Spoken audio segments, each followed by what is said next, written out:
Title: The Code. Chapter 1.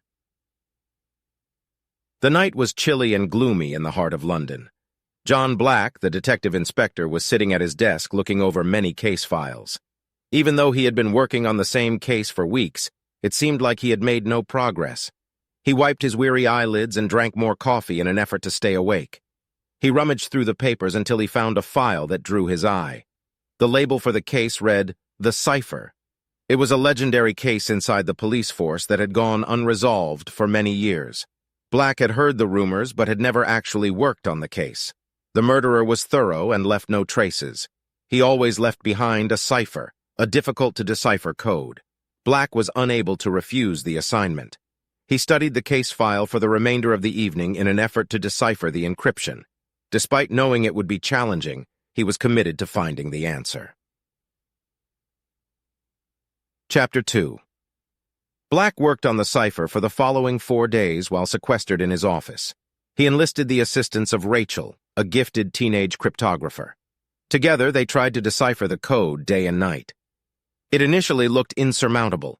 They had never seen anything like the cipher before. They remained steadfast, though. They experimented with every technique they could think of, including brute force decryption and frequency analysis.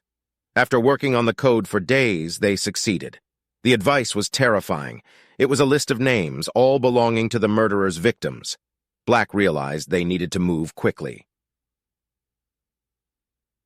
Chapter 3. Utilizing the names on the list, Black and his colleagues conducted an extensive investigation to find the murderer. They examined old case files, conducted witness interviews, and combed through CCTV footage. They at last discovered a lead. Robert Edwards, a recluse computer programmer who resided on the outskirts of the city, was the assassin. Black and his group surrounded the residence in anticipation of a fight. When they got inside, they saw Edwards sitting at his computer and concentrating on the display. When they arrested him, he didn't even raise an eye.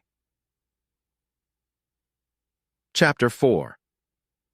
During their investigation of the house, they came across evidence linking Edwards to the fatalities.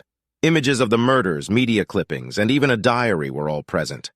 The most horrifying area in the basement was, however, its hidden location. It was packed with equipment needed to create the ciphers. Black was aware of Edwards's genuine brilliance and years of practice in his field.